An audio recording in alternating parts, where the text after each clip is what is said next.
Professor Sérgio Gabriel na área, sejam muito bem-vindos ao meu canal. Como nós combinamos no vídeo anterior, onde nós tratamos do novo sistema de recuperação das micro e pequenas empresas, vamos analisar o mesmo projeto de lei que trouxe o novo regime de recuperação, o projeto de lei complementar número 33 de 2020, mas hoje para nós falarmos do sistema de falência da micro e pequena empresa. Observem o seguinte, a Constituição Federal, lá no artigo 170, inciso 9º, ele determina que haja um tratamento favorecido e diferenciado para as micro e pequenas empresas. Nesse aspecto, havia uma falha na Lei 11.101 de 2005, que trata de falência e recuperação de empresas. Por quê?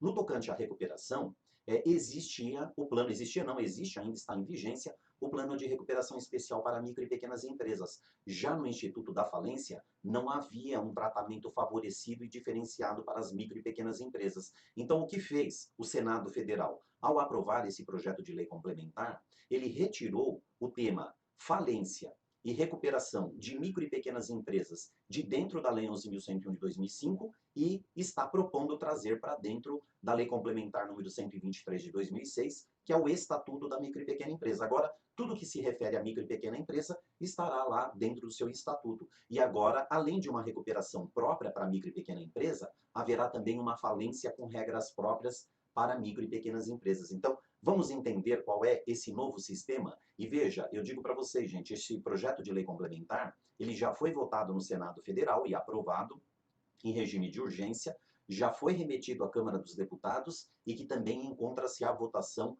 em regime de urgência. Então, essa mudança pode acontecer de forma relativamente breve, considerando que o texto prevê que ele entra em vigência 30 dias após a sua promulgação pelo presidente da República. Então, vamos conhecer os principais aspectos desse novo sistema de falência para micro e pequenas empresas.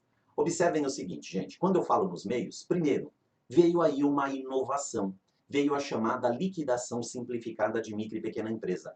Nós já conhecemos isso, não dentro do regime da Lei 11.101 de 2005, mas hoje quando nós falamos de bancos, seguradoras, operadoras de plano de saúde, elas já possuem um regime pela própria agência reguladora de liquidação extrajudicial. Então, não é necessariamente utilizado o Instituto da Falência.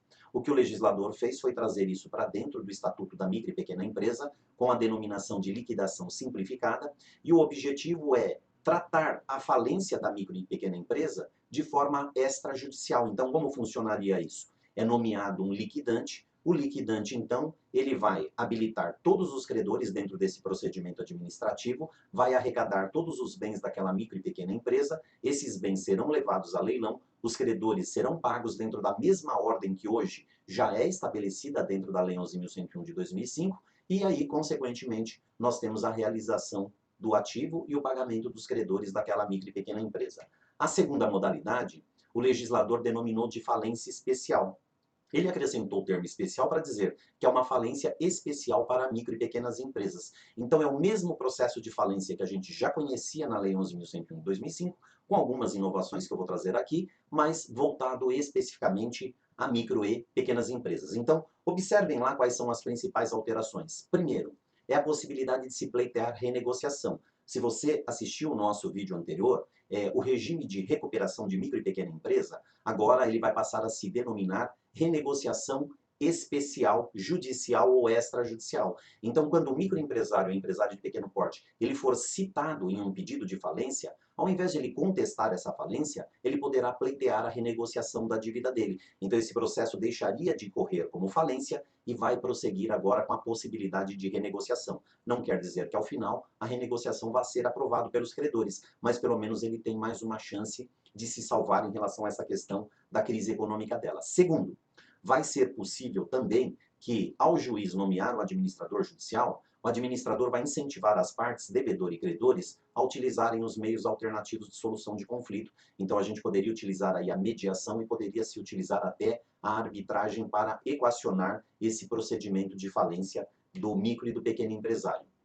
Como fica a questão de solidariedade pessoal dos sócios dessa microempresa e dessa empresa de pequeno porte em relação à dívida de falência? Eles não respondem mais, gente. Então, se porventura a empresa faliu, a microempresa, a empresa de pequeno porte faliu, os sócios dessa empresa não responderão com patrimônio pessoal, exceto nos casos em que ficar comprovado que houve fraude na gestão empresarial, mas sem fraude eles não respondem mais com o patrimônio pessoal. Uma outra novidade, e uma novidade muito favorável aos micro e pequenos empresários, é a extinção das obrigações da falência. Porque no regime atual da Lei 11.101 de 2005, após encerrado o processo de falência, é necessário se aguardar um prazo de 5 anos para que as dívidas não pagas, porque nem todas as dívidas da falência são pagas, senão a empresa não teria falido. Então, as dívidas remanescentes, elas prescrevem apenas depois de 5 anos de encerrado o processo falimentar. E agora essa prescrição se dará em apenas 1 ano, o que quer dizer que 1 ano depois de encerrado o processo de falência, o microempresário, empresário de pequeno porte já não deve mais nada e, consequentemente, ele está liberado para voltar a exercer atividade empresarial. E como é que ficariam os procedimentos desse processo? Isso não se altera. O estatuto do micro e pequeno empresário ele vai remeter o procedimento ao procedimento da falência disciplinado a partir do artigo 94 da Lei 11.101 de 2005. Então, vocês podem observar com isso que é uma revolução, traz um sistema diferenciado, como determina a própria Constituição Federal no artigo 170, inciso 9, e o que vai, de certa forma, auxiliar no desenvolvimento econômico aí desse tipo de empresa, porque a transição dentro da falência passa a ser de forma muito mais suave, tá bom? Então fica aí mais uma dica do professor Sérgio Gabriel. Empresarial é mais legal.